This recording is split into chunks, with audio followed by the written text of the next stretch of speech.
Is the state of politics driving you up the wall?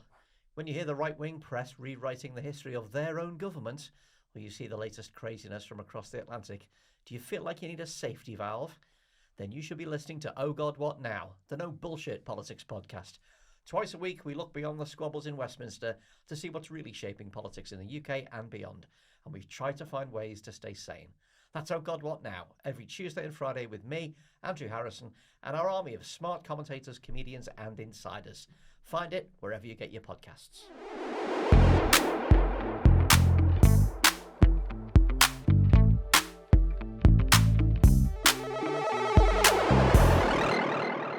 Welcome to Oh God, What Now, your weekly yellow weather warning for politics in Britain and beyond. I'm Andrew Harrison. On today's show, you can't get fitter than a quick Twitter quitter. But will the exodus from Elon Musk's rotting, Nazi-infested social media platform just create separate echo chambers that make it even harder to do politics that works? And 2024 was supposed to be the year of elections, but it turned out to be the year of throw the bombs out. It's a bad time for incumbents around the world. Do we have to face the fact that in the future it will be an endless war on the so-called establishment, even from people who are the establishment? We've got a crack panel to talk over these weighty matters. First up is Associate Political Editor of The New Statesman, Rachel Cunliffe. Hello, Rachel Cunliffe. Hello. Welcome back. So, farmers, right? 20,000 of them are supposed to be descending on Westminster on Tuesday, when people will be listening to this, to protest against the plans for inheritance tax on farms worth over £1 million. The Times says the government is drawing up contingency plans to stop food shortages. Presumably the Conservative press will be coming down hard on these disruptive protesters because they don't like disruptive protesters. It's really interesting, isn't it? So I went to the GB News website to see how they were covering this because, as you know, not a fan of Just Stop Oil, Extinction Rebellion. And they had a headline which was "Farmer protest sparks heated row as police impose tractor ban," and then in quotation marks, "They are unsung heroes." Unsung heroes. So then I went and read the article, and it was an article, like it was a news piece of a news clip that they'd done, and the copy was actually quite even-handed. The discussion was even-handed. They had a guest, I can't remember who it was, pointing out that like blocking the road is an offence, and we know blocking the road is an offence because that's how all the environmental protesters have been arrested. And if you block it with a tractor versus blocking it by walking very slowly, like it's still blocking the road. And then they had Carol Malone, GB News regular, say they are unsung heroes. And it's interesting for me that that's the bit that made it into the headline. Unsung heroes. Unsung heroes. Tonight the streets are full of tractors. I don't know why.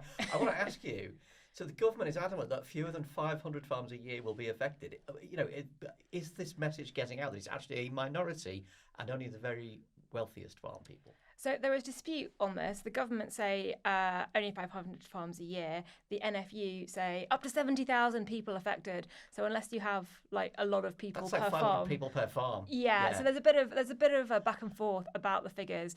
But the government briefing on this says that you can still pass up to 300. You can still pass up to 3 million onto your heirs, as it were, without paying inheritance tax, which you'll then pay past that at 20% rather than the normal rate, which is 40%. And they are kind of holding firm on this. To me, it reminds me a little bit of the row over winter fuel over the summer, which is that the government's excuse was we don't want to do this, but we have to because inheritance, inheritance, because of inheritance that we got from the Tories, and rather than making the case for it in its own merits, which is this is a tax loophole, it's being exploited, therefore this is the right thing to do. And they've kind of tried to run the we didn't want to, but we have to because of the nation's finances argument, and then at the same time go, and it's a tax loophole. And I actually think the messaging would have been stronger if they'd led with, we need to do this because people like Jeremy Clarkson are buying up farmland as a way of dodging inheritance tax, and this makes it fairer for farmers overall. If they just called it the anti-Jeremy Clarkson law, I don't think there'd be protests in favour of it. Well, you heard him there. He's playing stealth dates near you. It's political comedian Matt Green. Hello, Matt. How you doing? I'm all right, yeah. Just talking about tractors. Tractors are actually exempt from ULEZ, I found out today. Yeah. So you can drive your tractor into Westminster and not get a ticket. Apparently. What about red diesel? What about the congestion charge? No, they do have to pay congestion charge. If they just stay outside the main area, so. So inside the North Circular, but outside the congestion charge zone. Stay with us for more farming updates. Matt, you've been out in the comedy trenches this weekend. One instant coping mechanism for the Trump victory was, well, at least it'll be good for the comedians. Are you getting the sense that, Trump and Matt Gaetz and RFK and Tulsi Gabbard are going to be good for business, or are you just hiding with your head under a pillow like the rest of us? I don't want to be a political comedian anymore. It's just doing it all again. That's the problem, because we've already had all the Trump jokes. I don't think there are any jokes about Trump that haven't already been done. And I was reminded of that famous Marx quote about history, and it feels like it's almost reversed now, that we had it first time in farce, this time in tragedy. It's like we got the funny stuff first, and now it's like now he's doing the bad stuff, and we've got no way of. But on the other hand, the fact that he's appointed a potential Russian asset as director of intelligence, he's appointed a vaccine denier to Health and Human Services, and a sex offender to Attorney General. Like, he's literally appointing the worst people. There is no one else worse it could be. How are you meant to satirise that? Well, QAnon did say that the government was full of traitors to the country and sex offenders, and now they're right. Yeah, so exactly. There is that. Exactly, he's absolutely doing that. And of course, brainworms. Our special guest today is a seasoned heavyweight journalist with the battle scars of 6 years of editing the Daily Mirror until this January. She was the paper's first female editor since its very first editor, Mary Howarth, in 1903. She's a regular on Politics Live and This Morning, but all this is as nothing compared to her real claim to fame, which is editing the Leeds student newspaper back in the olden days when I worked with her, when everything was in black and white. Alison Phillips, welcome to the podcast. Hello, and thank you for having me. We meet again at last. I know, it is like the old days, isn't it? 1989, I think. Yeah. Well, when everything was just like, we had wonders to look forward to. We first started using computers as well at that point to produce the paper. I brought in Amstrad word processors in what was the whopping of student newspapers. It was unbelievable. It was all just green type on a black screen. But the listeners don't care about this. I want to ask you, Alison, the Mirror, obviously a stalwart backer of Starmer's Labour during and indeed after your tenure. Party's had a rough time since winning. Starmer is now as personally unpopular as Nigel Farage, which is kind of an achievement. Why has Labour made such a bad job of selling what we were just talking about, the necessary tough medicine, tax increases, winter fuel? Are they just out of practice in dealing as a government with the press rather than as an opposition? I think there's a little bit of that, but I also think maybe they'd slightly underestimated quite how hard it is now with the right-wing press in this country. It is now so entrenched. I think from the last time that they were in power, it's definitely shifted rightwards. And then, of course, we have got things like GB News, which takes it to a whole new level. And we've got that kind of machine that manages to take those clips, put them out on social. And then what that's doing, I think, is it's influencing the rest of the media so that you feel that a lot of broadcast is now taking its line from what it's seen in the right-wing newspapers. So the starting point for everything is that bit further on the right. And I just think, unfortunately, there have been a few missteps on communication. I think, as Rachel was saying about the winter fuel allowance and now on the farmers, they both could have been handled, I think, a lot more clearly. I think, personally, the first people I would never go to war with would be old people, because they've got very long memories and also they're very invested in the media. Yeah. They've got a lot of time, particularly the print media, which is still hugely influential. So I think that was a mistake. And then I think on the farmers, there's so much confusion, isn't there, between how many people are going to be affected. So you've got the government saying it's only going to be this very small number, maybe fewer than a third. And then you've got the farmers saying it's going to be as many as 3/4. So why isn't it clear to anybody what the exact number is going to be and what the exact amount of money these people are going to have before they're going to be implicated? Because it probably is going to be only a very small amount of people. Mm-hmm. Well, we'll be coming back to all of these subjects, no doubt, in due course. But before we get started, don't forget our Christmas live show on Tuesday, the 10th of December at the Comedy Store in London. It's been a weird old year with some amazing ups and a few crushing downs, but we'll be getting together to look back on all of them in good company. Dorian Linsky's hosting with Marie LeConte and John Eldridge on the panel, and our special guest is Guardian Westminster sketch writer John Crace, who is well used to getting a good laugh out of unpromising material. There's a link at the top of the show notes, or you can go to thecomedystore.co.uk to get your tickets. Patreon people, we've just sent you a reminder of your discount code. You can get £3 off every ticket, as many as you want. That's Ho Ho Ho God What Now, the Christmas show, live at the Comedy Store just off Leicester Square on Tuesday the 10th of December. We're making a list and we're checking it twice.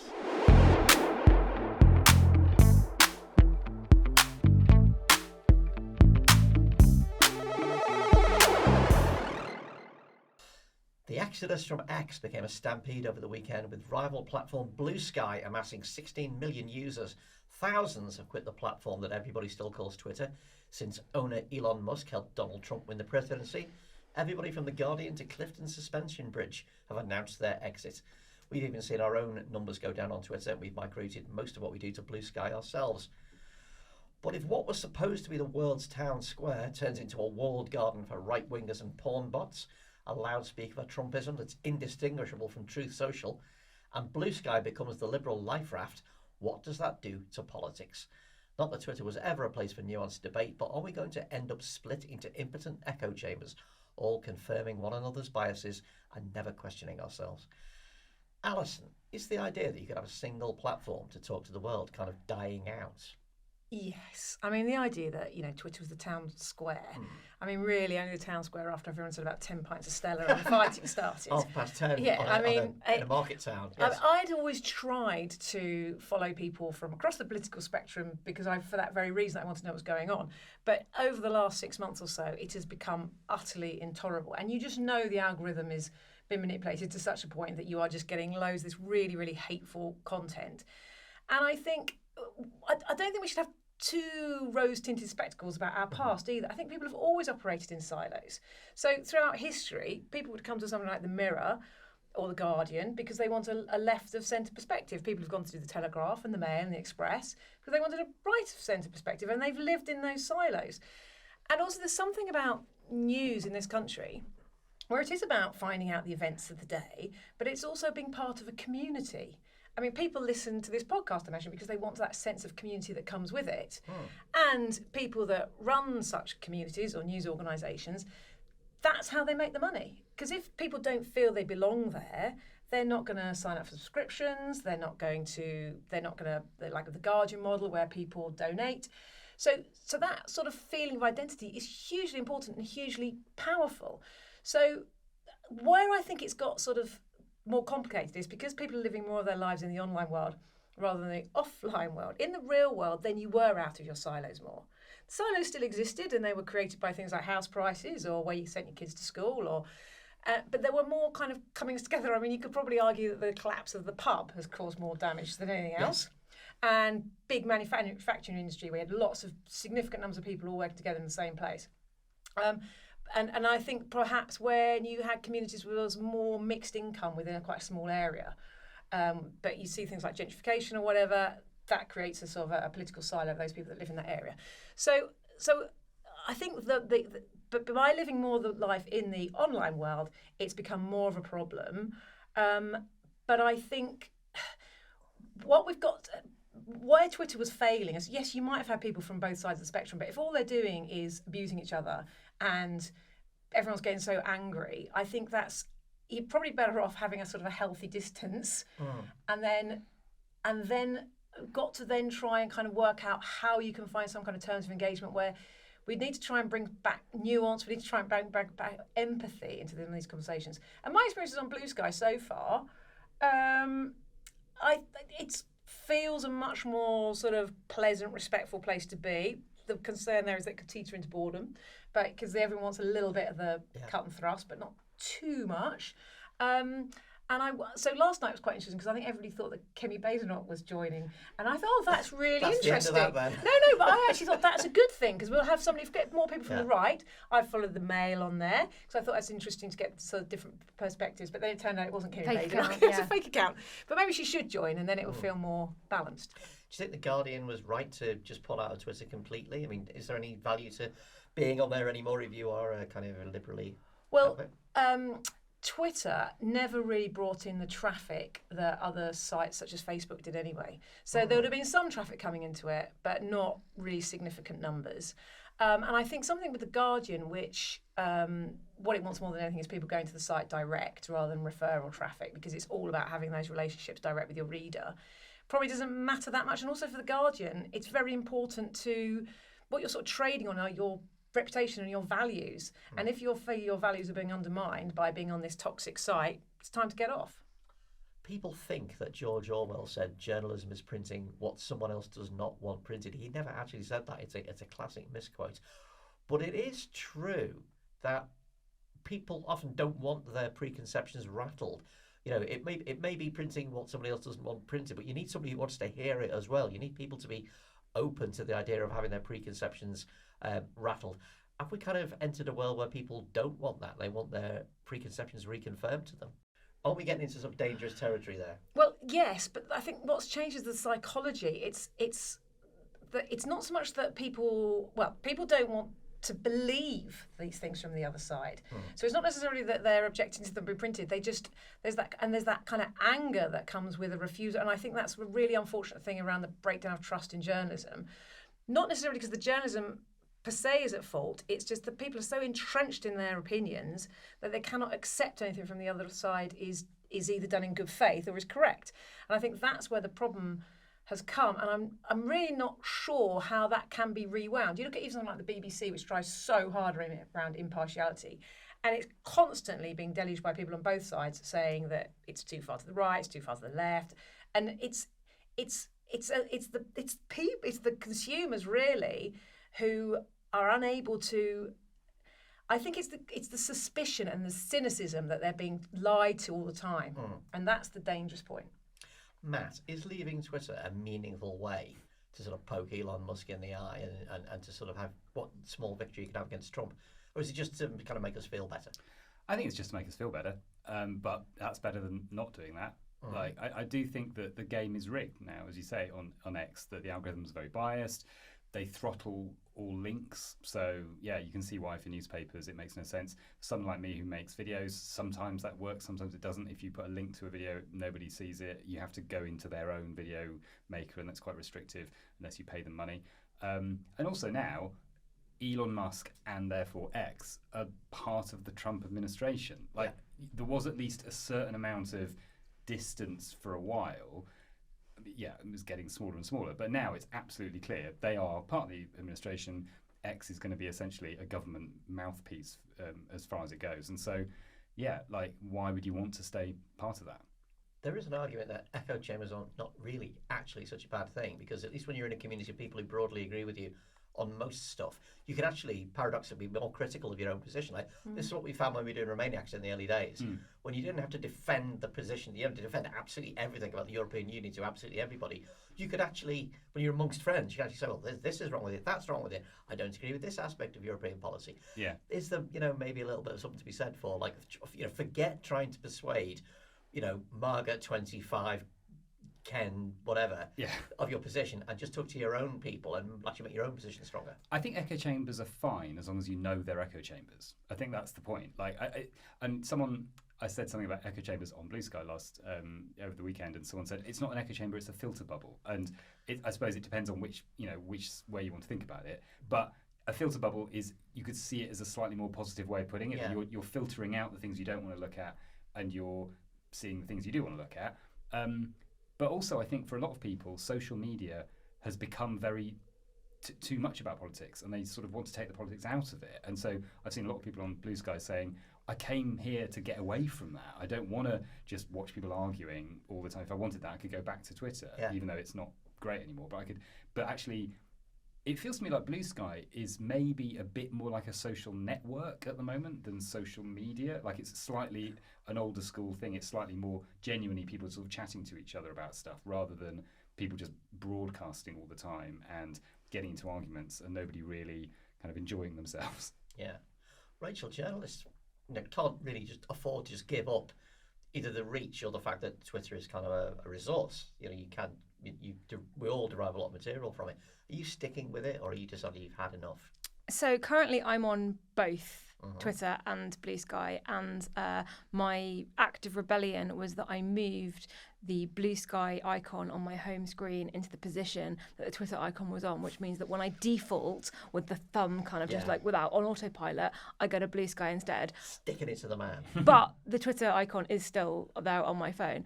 I will always have a lot of nostalgic affection for Twitter, because it was I joined at the start of my career. It was really instrumental in getting me all of my early opportunities. I think it's still recently not so much, but for the first 6 or 7 years, really valuable. It's also where I met my husband. It's where we started chatting. Did you get anything else out of Twitter? This is the R-tune bit. Well, it's like people talk about like dating apps and how awful they are. Like I can't remember if this happened before or after we had a first meeting in a professional context that neither of us really remember.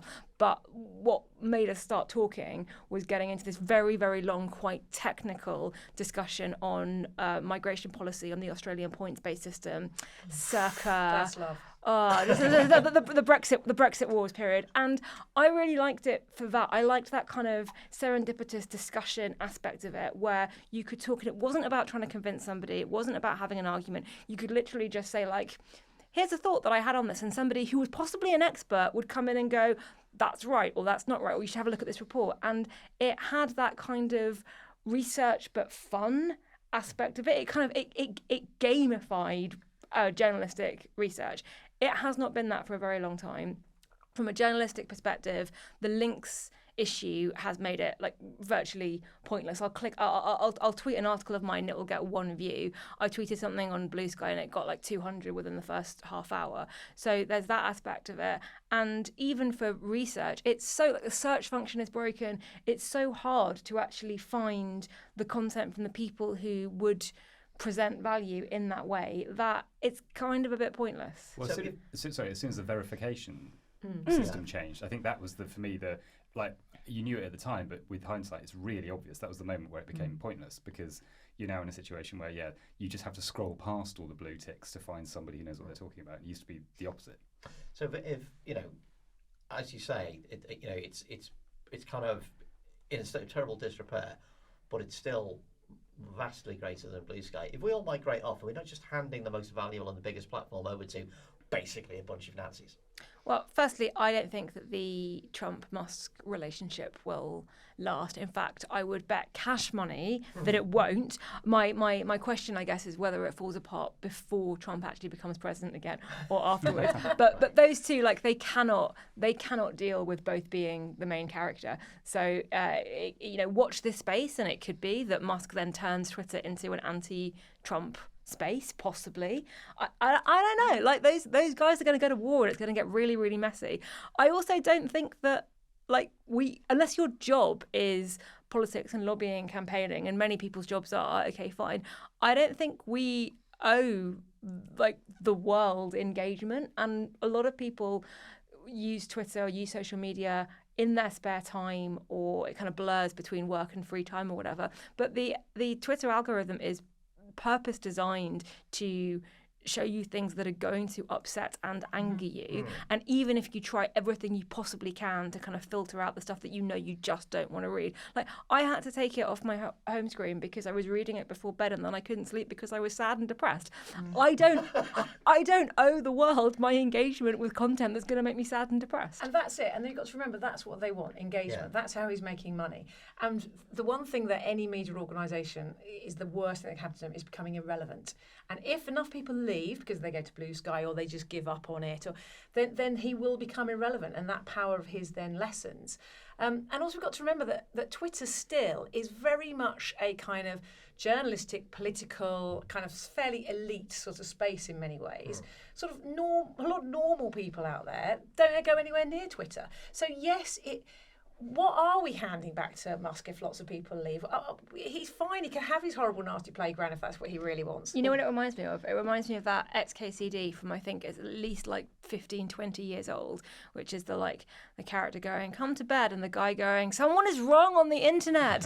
I'm like, but just leave it. But then they'll keep being wrong. Like, I don't have to go back to Twitter or into 4chan or Truth Social or whatever just to tell people, you're still being wrong. But Alison, what you're saying there is like, what are you handing over? It's to do with the gearing, isn't it? Twitter itself might be tiny, but it drives what appears on the Today programme the next day, which then drives what happens. It has done, but as its relevance fades, it won't. And I think if we're all now more aware of the fact that it's become this right-wing cesspool, I think hopefully the media will begin to kind of catch on to that too. And rather than kind of fooling ourselves that it's the town square that we were all sort of pretending it was, I think it's now clearly not. Yeah. So it takes that away a bit, and that might, because we've talked a lot, and we might talk about it a bit more later, about how has the left ended up kind of making mistakes because we got too focused on Twitter. And I think if we can all be a bit more aware of that and go, actually, yeah, it's definitely not the town square anymore. Maybe that might mean people kind of don't make those mistakes again. And we should point out that it's not just a cesspool because of crazy right-wing people. It's also,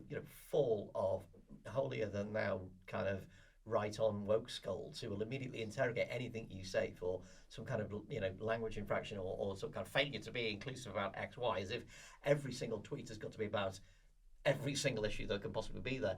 Marie Lecon, for new listeners, one of our regulars, Marie Lecon, she pointed out that actually a little-known sort of damaging effect of Twitter it's been really bad for writing, because people will write something and then they'll feel they've got to go through and police it and cover up all the holes. And what you end up with is something dreadfully stilted and sort of, pathetically self-insulating rather than the direct statement you could make. A million caveats. Exactly, yeah. Everything's got a little asterisk by it. And the other thing that Marie wrote in her book on the internet and how the internet for our generation was this amazing, adventure playground, and now it's shit. But she had a whole thing about how if you are writing or tweeting in a space where everyone can see you, exactly that, you're going to try and temper your language for everyone and end up not saying anything at all. And to go back to our echo chamber's bad, is it bad to have a space where you can debate with people who agree with 90% of what you're saying and you can hash out the remaining 10%? That's a different space from talking to people who disagree with you, and both spaces are valuable. And also there's the things that you all agree on. They might be things like democracy is good. Or spelling. Spelling, yeah, democracy is good. Racism and violence and murder are bad. Things that we could possibly broadly agree on. Yeah. It's not necessarily, is that an echo chamber? Is that liberal democracy? I mean, that sounds very controversial to me. It does, yeah. Alison, do you think journalists got too reliant on Twitter? I mean, there was whenever I see a story that says people took to Twitter to complain, it's like, that's an easy, lazy story that you've cranked out. They used to drive me mad, particularly if somebody died. And so you'd have some national legend had died, and it'd be Simon Cowell said on X, and you just sort of think, no, let's just ring some people up, see what they really thought. So I think that has happened. And also I think the thing about that is, of course, when you get a tweet, you are getting, as we were just saying, the sanitized version of what somebody wants the world to think they thought at that point. If you actually have a conversation with them, you'll get so much more honesty and authenticity about what they actually thought about a situation. So I think that's absolutely true. Conversations are so expensive. They are. Together, aren't they? Much And also the big thing that was the worst thing really about Twitter is that it was the death of nuance, wasn't it? Where you just wanted to sort of really. So I'd written a column for years. So I'd write 500 words, and I could do that. Absolutely no trouble at all. When I came to Twitter, I found that so difficult because you couldn't put all the kind of different dimensions of an argument in there, and you were anything condensed. And I found that a very uncomfortable place to be. And I'm not saying that's going to get any better, because I think we're going to live with that kind of format in some form or another for a long while. But I just think that everything around political discussion could be so much better if we could just get a bit of nuance back. The problem with Twitter is that you can, because there are so many people on it, you can literally find somebody to say anything on Twitter. So if you're a media organisation and you want someone to say something controversial about subject X, you can definitely find that person. Yep. They might just be some random guy, who no one's ever heard of, but they will be. You see it all the time in the Mail. They'll say people took to Twitter to complain about BBC wokeness or whatever, and it's some Bill 49872 with 7 followers says, "Oh, BBC is," and that's quoted alongside someone who's been writing TV drama 20 years. It's like the death of nuance and also the death of the flattening content. It's like false equivalence as well, isn't it? And I also think we have to at least mention the abuse, harassment, the fact that it just became sort of impossible to operate in a space that had no moderation. And I guess I'm not deleting my Twitter account because I've got too many memories on there, but I have stopped posting. And the straw for me came last week when I tweeted something about us needing to build more houses if we want people to have more children, which I don't think is that controversial. And it took, I think, 20 minutes for someone to say that because I'm Jewish, I should be forced to leave the country. And people like that have always existed, but there was a time when that would get them kicked off the platform. And that person is not getting kicked off the platform, so I'm backing slowly away. That's horrendous. And so I've been involved with women in journalism for years and years, and big thing that we've come across in the last, we've done loads of polling on this, is women journalists particularly coming under attack on Twitter. And effectively, that some people have left journalism as a result of it. Some people just weren't promoting their work because they were worried about the attacks they were coming under. And that is an attempt to silence journalism, and particularly women journalists or women journalists of colour. And it was a horrible place to be, I think, for a lot of journalists. I like the way we're kind of talking kind of past tense here without really getting a good vibe off that. The thing is, though, that if Blue Sky takes off, I think a lot of these problems will probably migrate to Blue Sky, because that's the problem that you But get. there are things on Blue Sky that have deliberately, there are at least attempts on Blue Sky to stop that kind of thing happening, like quote tweeting being, you can block away quote tweets and all that. It's like the old Twitter where this stuff was happening, because it will happen inevitably because some people are shit. But they're making an effort to try and prevent it, as opposed to Twitter now, which is come fill your boots. Also, can I say the best thing I think about Blue Sky stuff? I think it's a slightly larger font. We're getting to that age, I'm Alison. definitely at that age, so That I can age. read it much more clearly. So I reckon in a few years' time, this conversation will be being repeated. Listen to these people who thought Blue Sky was going to be absolutely perfect. That hasn't aged well, has it? I hate that hasn't aged well. It's my least favourite thing to read. Now, I had a live journal as a teenager. you're the live show. Fantastic. Hey, look, MySpace over here. So now we touched a moment ago about how Twitter is basically on the verge of being kind of state media for MAGA now. It's like it's just the slightly classier Truth Social. Sorry, are we calling it MAGA?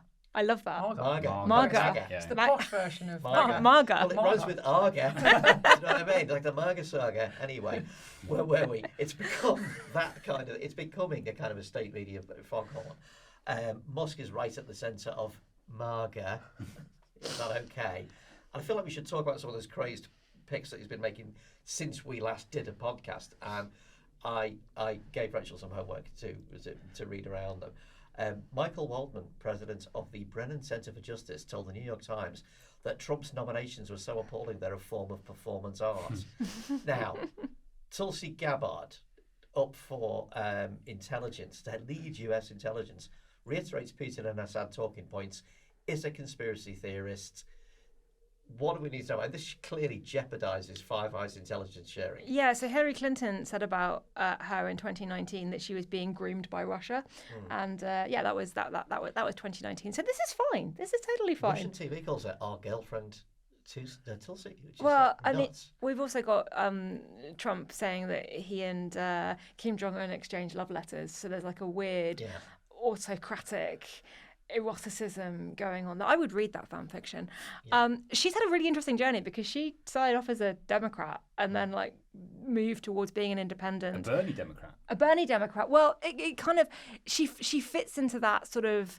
It's not about left and right. It's about us being at war with the world, and we just want peace. Who doesn't want peace? And like we all want world It's not about peace. left and right. It's about me being on TV. There certainly is some of that, and it's interesting as well for me that a lot of the people who rage the most about identity politics and diversity quotas and going to war with DEI, with diversity and inclusion and stuff, also very much like the women and the ethnic minorities make a lot of themselves being women and ethnic minorities who come from But this is the the Trump political right right. taking an interest in issues of representation and diversity only at the moment it benefits them personally and at no other time. Yeah, there is some of that, yes. There is some of that, isn't there? Yeah. But my reading of this is that it's going to be fine because Director of National Intelligence isn't really a real job, and Director of the CIA is the important one. So they can just like give her a fancy title and like put her in a corner. Are you sure about that? No, I'm not sure about that. That's more of a hope cope. I was going to say that is saying that the boss doesn't really matter. It's the people who are underneath the boss that matter. Well, the boss doesn't matter, it being the president, and the person directly under the boss doesn't matter, and it's all the CIA elected bureaucrat. I trust the CIA actually to run itself. Are you basically saying you're sitting here saying, Blob, please exist. Please, Blob. Yeah, deep state, please Deep state, exist. please Yeah, exist. yeah. Yeah. All right. What about the unpronounceable Pete Hegseth, Fox News bro, with a tattoo that says "Deus vult, God wills it," the motto of the Crusaders. Yeah. And now the Christian right. Going to be defense secretary. Going to be defense secretary. Yeah. Great, yeah. So I kind of went down a little bit of a rabbit hole researching this meme that is the Crusaders and the Christian right and its links to the far right. And for people who want to know more about this, I have a friend whose name is literally Dr. Squirrel. That is his real name. And he studies extremism in Reddit forums and extremism online and all of that. And he sort of gave me a primer on this, that it started as a 4chan meme. This this phrase, Deus Vult, God wills it, which was the motto of the Crusaders, but it's semi-ironic, but then it got taken out of being semi-ironic to being serious because Republicans can't take a joke. And it's this idea of a more kind of muscular, fighty Christianity, particularly that is prepared to take on the more muscular, fighty Islam. And obviously, like, what is more macho than the Crusades? It's getting it all tattooed literally all over your body. So it's basically yet more shit-posting, edgelord stuff injected into the centre of government. It's either that or he doesn't get the joke. Right. Or it's white supremacy. Yeah, I went down a bit of a rabbit hole on Pete Hegseth at the weekend as well. Is that how you pronounce it? Hegseth, I think. Hegseth. And actually, he had a book that came out in the summer, which was about how the armed forces have been let down. And his sort of big comparison was Die Hard, the first Die Hard. And he was saying that the elites are like the people that are throwing the party at the Die Hard. They're all the businessmen, all on cocaine. They can make a deal with the terrorists. Yes. They think they can make a deal with and then Hans Gruber. actually, what we really need is the Bruce Willis character who will be there to save the world for us. And it's about time as a society we started putting more emphasis on the Bruce Willis character. It's fascinating. He's really against woke generals, and I don't have a lot of experience with the military, but woke generals to me sounds like a bit of an oxymoron. Yeah, they're not known for it. Not known for their wokeness. There's something strange about when he came out of the army that hasn't ever really been sort of worked out by anybody. Something clearly went very wrong at the end of his army career, and he's very, very bitter. He also isn't a politician at all. He's a Fox News TV host. But he does the bit on New Year's Eve when they go 10, 9, 8. That's the bit he does on Fox News. So what he used to do with the ball in Times Square, he's now going to do with bombs. Yes. Right, count them down. He's also sold soap, military soap. It's worth finding clips of that where he's sold. You know, I've seen sold Man in of a- many talents. I've seen this military soap for sale in gun and sort of riding and farm shops in the United States when I've been to visit, and it's like the idea that like most soap is pathetic in effete because it contains moisturizer and other limp-wristed things, and this is like hard man soap in the shape of a grenade. in the shape of a grenade, but also it's really rough and it kind of like hurts your skin. Yeah, it just exfoliates by literally stripping the first layer of skin off you. It sounds like sadomasochism. Well, there is a book to be written, which will be written, on the psychosexual aspects of MAGA, or MAGA if you want. May-gay. So, May-gay. One of the listeners out there can doubtless write it for us. What about then the other nomination that took place after the last podcast, which is Beavis and Butthead lookalike Matt Gaetz as Attorney General? Yeah, so he's being put in charge of the department that was until recently investigating him for being part of a Washington, D.C. sex trafficking ring. But they dropped the investigation, but that's fine. But the House was then, I should say that is not fine, but the irony here is the layers of irony are beginning to stack up. Yeah. We're actually falling into their kind of, vortex. So the House was doing an investigation into him, which they're now not doing because he has stood down as a congressman in order to take up this job, but also partly so that they can stop there. Well, the report has been written. It's been written, we just haven't had it, And Mike Johnson, the Speaker, said, well, he's not a member of the House. It's not relevant. It would be a terrible precedent to set to release a report on someone who's just resigned. So, how dare you? That is against all Boris proprietary. Johnson on the sidelines go, waff, waff, absolutely correct, waff, waff. Yeah. So he's been dubbed the Trumpiest congressman, which I think, given what some of the others have said, is it's a high bar. Yeah, Marjorie Taylor Greene is going, what the fuck, mate? Where's my cabinet job? Yeah. I think his main value to Trump is that he has been very supportive of the idea that Trump actually won the 2020 election, that there was election interference, that the Capitol riot didn't happen, or if it did happen, it was the federal forces that were provoking the good, honest patriots. It was a hologram, that kind of thing. It was a dream. But he is probably the most controversial one, or the one that has the biggest chance of being blocked, because a lot of Republicans publicly think he's a bit of a joke or quite dangerous because of the whole, sex trafficking thing and the accusations of drugs and the accusations of trafficking a 17-year-old girl and just lots and lots of stuff. But also, he a lot of them will be fine with that, except for the fact that he's been personally obnoxious to them. He's basically attempted to start fights within the Republican Party. Yeah, he was behind the drive to oust the House Majority Leader Kevin McCarthy, so he is very much not a Republican's Republican. And there has been some suggestion that his name was thrown out by Trump as a kind of wild card distraction. Oh, look over there, so he can get all his other appointments through, and then he's like prepared to sacrifice Matt Gaetz and it never really expects him to be able to take up that role. I don't think that's how Trump's mind works. And I also, from having watched the Republicans descend from a sort of legitimate right-wing party into Trumpland over the last 8 years, I don't think they're going to block this. I think he's going to end up being Attorney General.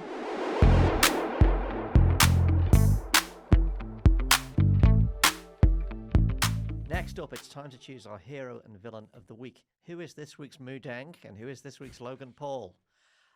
What we do is we each of the panel nominates somebody, and I decide arbitrarily who the winner is. Rachel, who's your hero and who's your villain?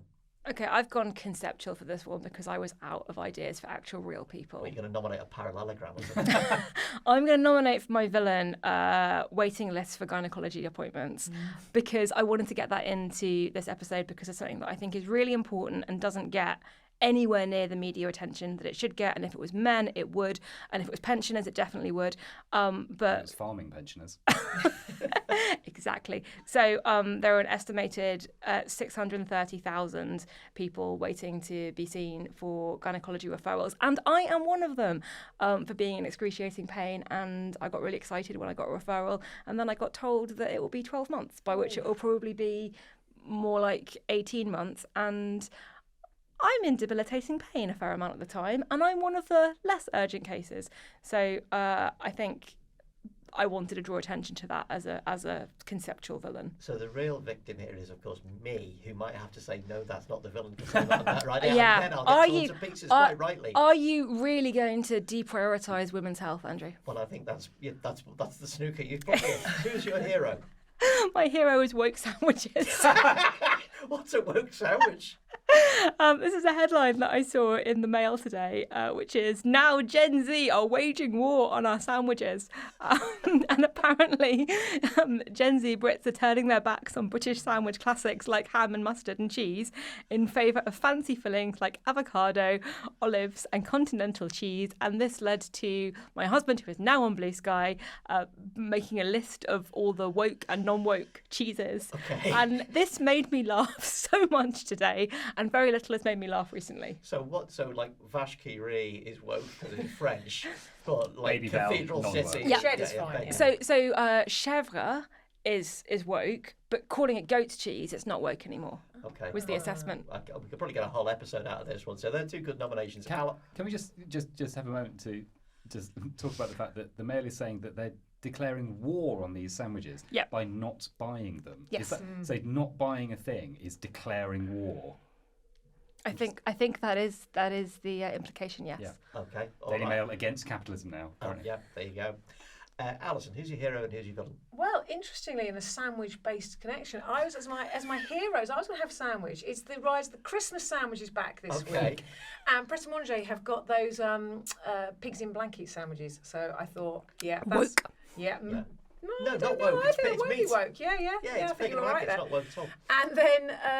And then my villain is a fairly obvious one, really, because out of all of Trump's appointments, I just think Bobby Kennedy Jr. and the real damage that he could do there around vaccinations and taking fluoride out of water and just general sort of creating more concern, that will have a really real world impact. Well, two thoughts on that. Firstly, I will live for months on the face on Robert Kennedy Jr. when he was forced to pick That back burger, on Trump's brilliant. Because after he banged on about how fast food is poison, and Trump made him eat And there it. was something quite interesting about that, in that I think this was literally Trump saying, "Eat shit, you.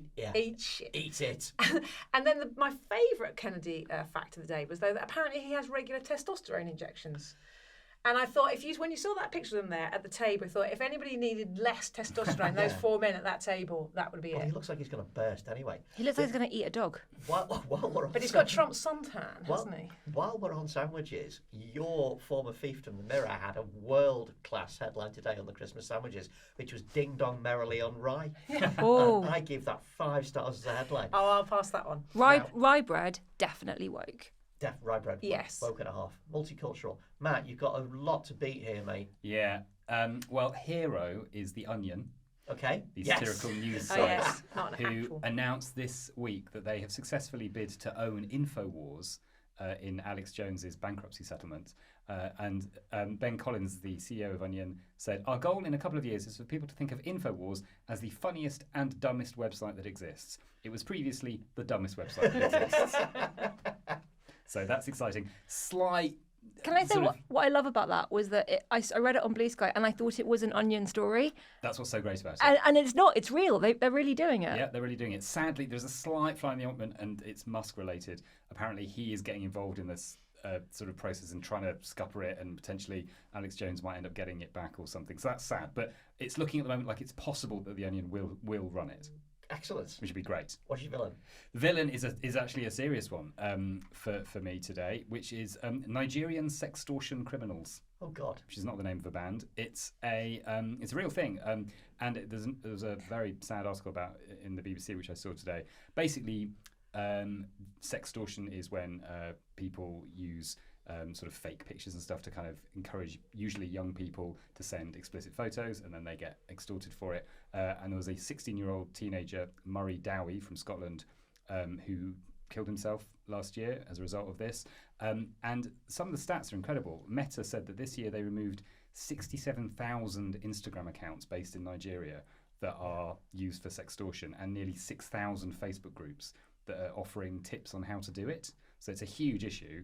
And obviously the criminals themselves are massively to blame, but also social media companies aren't doing anything like enough to prevent that kind of stuff. Well, you've both given me, all three of you have given me terrible decisions there, because, I mean, am I going to choose cues for gynecological examination, or am I going to choose, the sextortion groups? Either way, I look bad. But Rachel has successfully guilted me into going for gynecology cues. So gynecology cues are the villains. Thank you.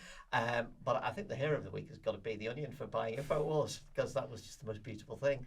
And this means Alison will never come back as a guest. Why did I bother?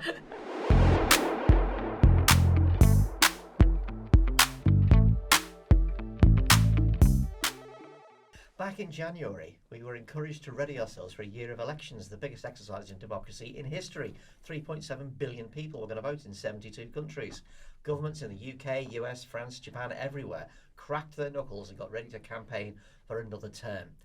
10 and a bit months later, it looks very different, as voters administered a pounding to incumbent governments everywhere around the world. Forget the inevitable downfall of the Conservatives in the UK. They've been living on borrowed time for a year or more anyway. The shock of the Democrats' defeat is not even the half of it.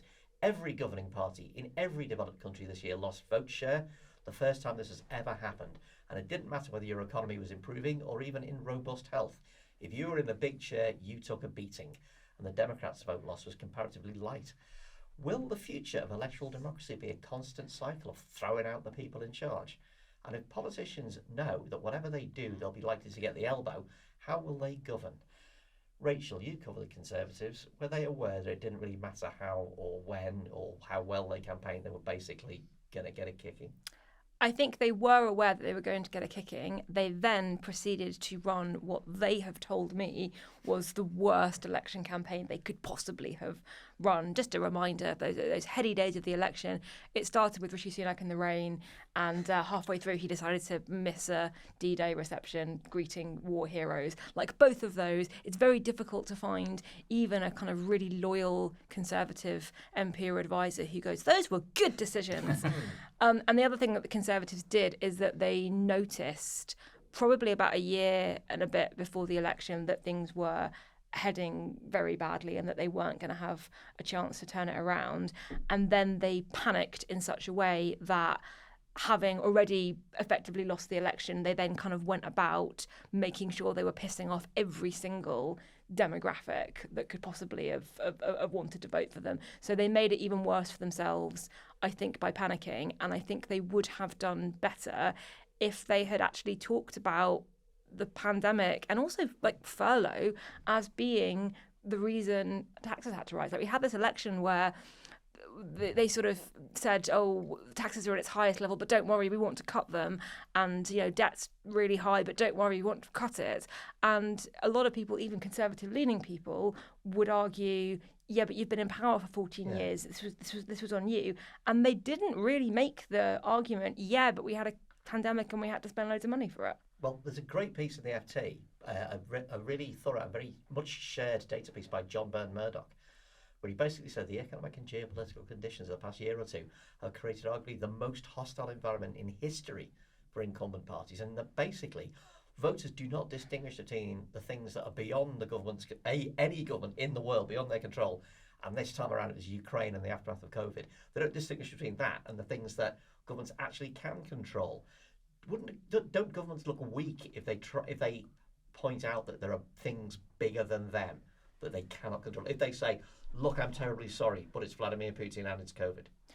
I don't know, because you don't know the counterfactual. I sense that with Rishi Sunak, he would have done better if he'd tried. He wouldn't have won, but I think at least he would have looked honest as opposed to very disingenuous, which is a word that kept coming up in focus groups about him specifically. With the US election, one of the things that I found infuriating watching the coverage was that everything that happened when in the pandemic when Trump was in charge was kind of dismissed as, yeah, but it was a pandemic. And everything that happened still with the pandemic, but when Biden was in charge, namely the inflation and the economic factors, that was the Democrats' fault. So there was this like double standard applied to it. And I think maybe that has something to do with the Democrats not being good enough at explaining what it was they were doing, but probably has a lot to do with what Alison was talking about right at the beginning and the way the news infrastructure works. But isn't that it? Like when the music stops, it doesn't matter whether it's really your fault or not. If you're holding the stick, Biden carried the can for all of this stuff. Well, Harris carried the can for the Biden government. The Conservatives here, somewhat more deservedly, because they were the government throughout those things, they carried the can for it. But it's like people's political memories have been so shortened that elections just become an exercise in revenge on whoever happens to be the Prime Minister at the moment. I think this is a particularly specific time. I mean, COVID was once in many generations experience. So I don't think we can say that the incumbents are going to get it every time from now on. I think it was a particular time, and then we had inflation, and we've also had the sort of other major rupture here of not being able to get a workforce fully back to work. So there's been those problems as well. And I think, yes, it's a bit like when the music stops. If you're there, you're gonna. And I do think they could have done a far better case of treating the voters like grown-ups and saying, do you remember that thing we had, that COVID, and how it absolutely changed everything, and we kept people in work through the furlough, which was Rishi Sunak at that point, remember, was a hero. Yeah, was he popular, But somehow he managed to lose all the political capital personally he'd gained at that point, and that all kind of gone by the time we got to this last election. But beyond that, I think. Yes, the only thing that really matters, I think, everywhere is the economy. And I think the economy then tips into what people feel about immigration.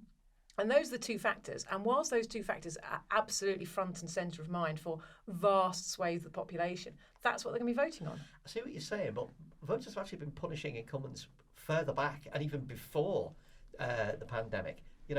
Trump in 2016, that was a punishment for the incumbency, a punishment to Obama. The Brexit vote was a punishment for the incumbency. It's like the question that was asked was, should we leave the European Union? The question that lots of people read on the thing was, would you like to kick David Cameron in the balls? And they said yes. I do think that's interesting, whether people are getting angrier, and I do think there's a real sort of anger widely, and also whether people's attention spans are getting shorter as well. And people find it hard to contextualise political events over a long period, and it is just this wanting to lash out, which I think again there's an economic factor there, isn't it, that people feel so the inequality and they feel so hard done by, they want to kick. I think it probably goes back to the great financial crisis of 2007-8.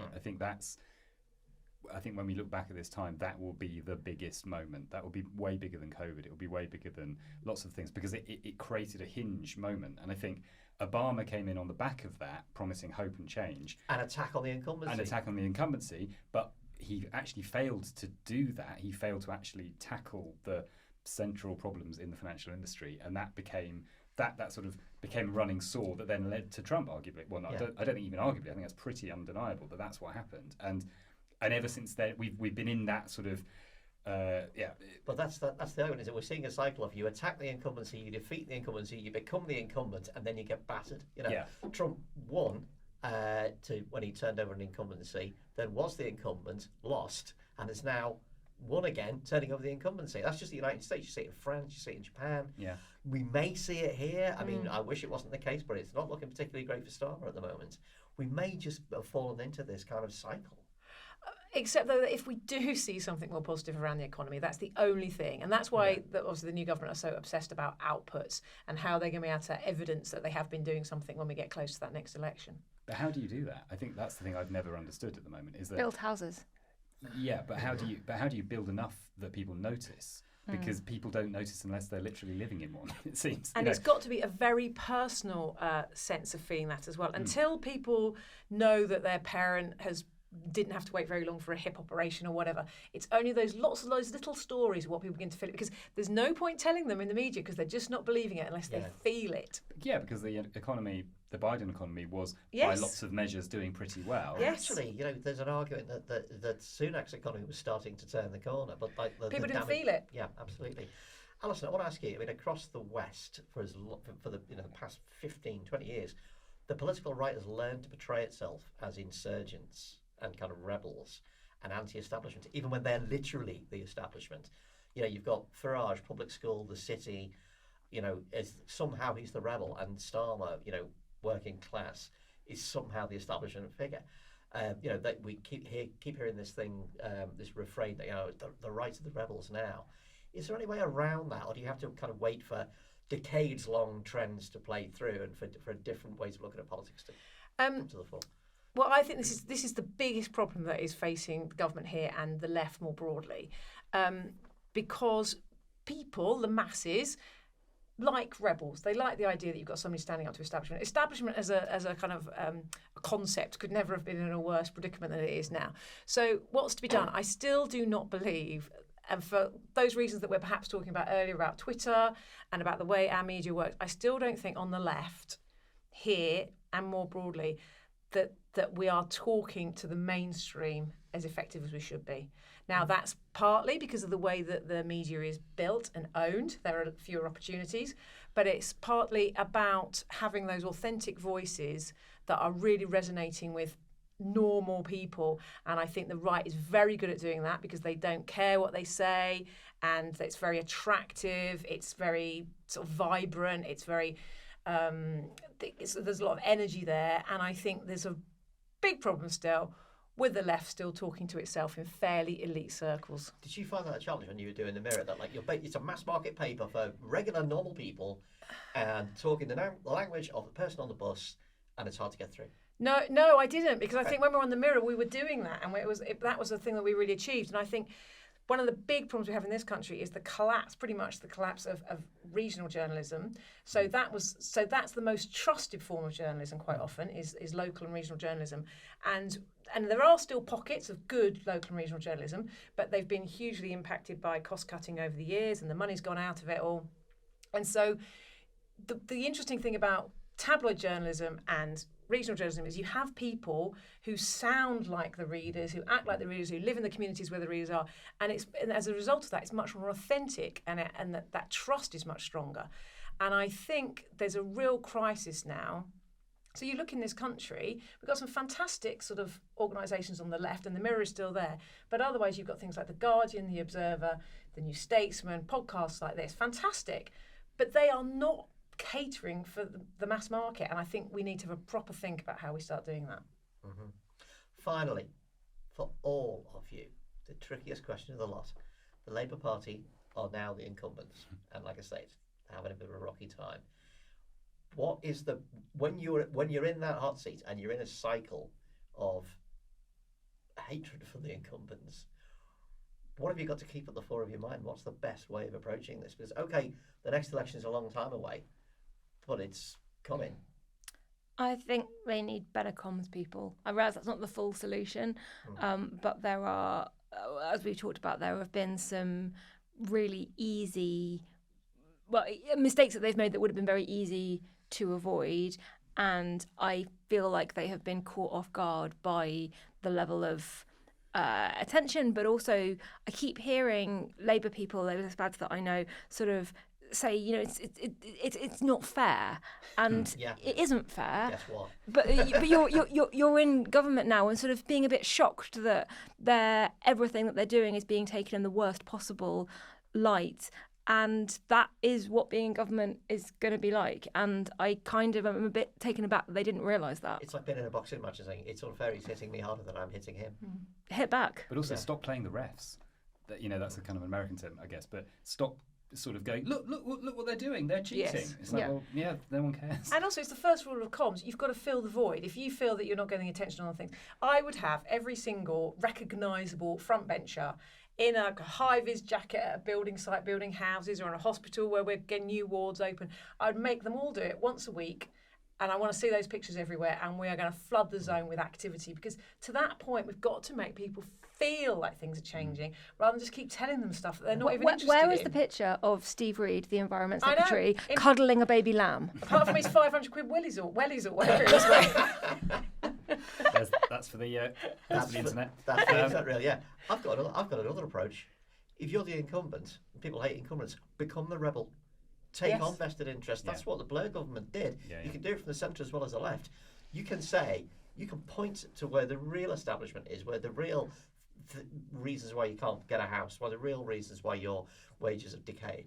And you don't have to do that from the kind of Corbyn left. You can do it from the centre, and then you retain that sort of anti-incumbent rebellion thing, even when you're in power, which Johnson managed it. Yeah. Well, Trump is doing that, basically. I mean, in ways that we don't like, but he's effectively always run against the establishment. Even when he was the establishment, he was always running against the deep state, the swamp, all that stuff. Keir Starmer, who is at my age, needs to listen to Be a Rebel by New Order, and that will give him... The other thing I would say is just put your name on things. Like, just do, as you say, go... Boris Johnson did that. His name was on everything. Yes. Boris bikes, Boris buses. And again, Trump does that brilliantly. But just put your name everywhere. It's the Labour government built this. The Labour government did this. The Labour government did, like they used to do with the European Union, did this, whatever. And get on the front foot there. As you say, be bold. Like, make decisions. And I also think something that we all said... certainly I remember saying, and I remember hearing other people saying when the election happened, people said we're Lisa and Andy, I think, said we're going to be against the culture wars, and I sort of think but get involved in the actual culture war of being in politics. Get involved in some fight, even if that means you lose some. Like, show that you care about stuff, because I think there's a danger at the moment. They look so sort of managerial, and like we're just getting on with it, like everything's quiet. That's not the same as not being involved in culture wars. You don't have to be stupid and get involved in every silly woke sandwich, nonsense. But you can say, we believe in this thing and we're going to fight you on it, even if that means the Mail and the Telegraph attack. And it's about passion, isn't it? That's what people, I think, like about Trump. That's what they like about Farage. That's what they like about Boris Johnson. And passion is a kind of a combination of factors. It's the idea that you can get really angry about something when you need to. And it's the fact you can have a laugh about things when you need to. And you can be a bit overly emotional about things. This is what you'll see with Farage. Whatever happens, if he's ever on the ropes, if he's ever on a sticky wicket, he starts laughing. Yeah. And I think Starmer did his best joke ever in PMQs last week when Farage asked a question, and Starmer's response was, "It's good to see the honourable gentleman here. He's in America so frequently. I thought he'd turn up in the immigration statistics." And then Farage just laughs and he kind of deflects it and blunts it a little bit. Humour's so powerful, and I don't know whether Keir Starmer's quite managed that yet. He hasn't quite, has he?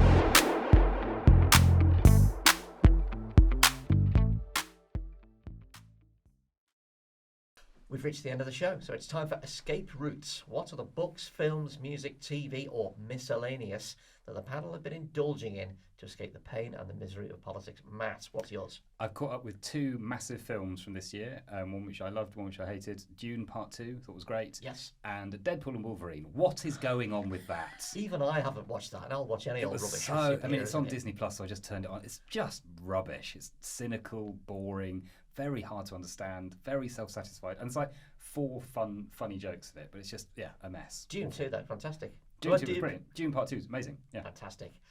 Alison, how about you? What have you been mine's desperately mainstream, and I started watching I'm a Celebrity last night. So, Right, okay. You can take the girl out of the mirror. you really but can. You can't take the mirror. No, and it was absolutely, as you would expect, every first episode of I'm a Celebrity to be. So that was quite interesting. Colleen Rooney's in there, so that's quite interesting. And I have been rereading for the umpteenth time Little Women, because my daughter's doing a project on it, and she's writing about, is it the greatest feminist book ever written, which is interesting of Little Women fans everywhere. Ooh, we could do a podcast on that. Rachel, what's your escape route? Maths. Maths? What? Maths. Woke maths. I interviewed Marcus de Sortoy for this week's New Statesman magazine. He is basically a celebrity mathematician. He's at Oxford, but he also did the Christmas lectures a couple of years ago. He's written lots of popular maths books, and he is doing a play that's about maths and experimental theatre. He was the mathematical advisor on The Curious Incident of the Dog in the Nighttime. So, like, you might have heard. A mathematical advisor? They did have a mathematical advisor. What?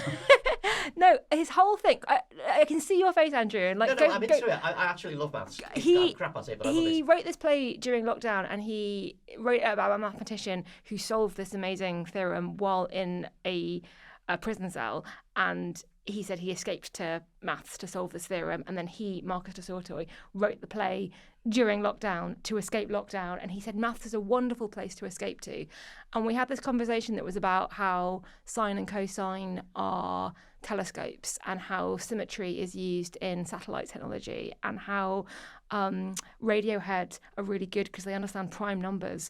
And I did maths until 18, but I haven't done it for years. And I cannot stop thinking about how he made me think about the world differently. So I'm going to go read his latest book, which is about, it's called Round the World in 80 Games, and it's about maths and games. Apparently, if you're playing Monopoly, buy the orange properties, because they're the ones that get landed on the most often. And I just thought it's called escape routes, and his whole thing was maths to escape into things. And I did this interview the week of the US election, and I've been happy and calm. Oh my God. I know. So yeah, maths. Maths can change anything. This is brilliant. Well, mine, I'm going to cheat. I've got two. One is a film.